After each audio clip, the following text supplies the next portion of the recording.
Gusto mo ding umangat yung account mo katulad nito? And i-shoutout natin si Miss Pinay, very informative. That's true, need talaga natin makipag-proper engagement.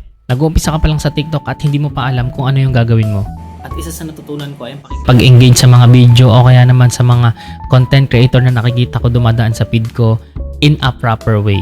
Ayan, sinashare ko yung mga video nila, ina-add to favorite ko, at nagko-comment ako ng related doon sa topic ng video. And syempre pinanood ko muna yon bago ko pinusuan.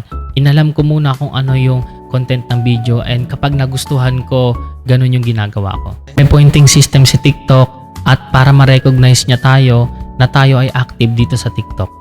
And gumawa din ako ng maraming video, and along the way mapipigure out mo din kung ano yung para sa'yo at gagana para sa'yo. Ikaw lang ang makakaalam niyan kasi dapat based on experience mo ginagawa yan. Basta mag-experiment ka lang ng mag-experiment.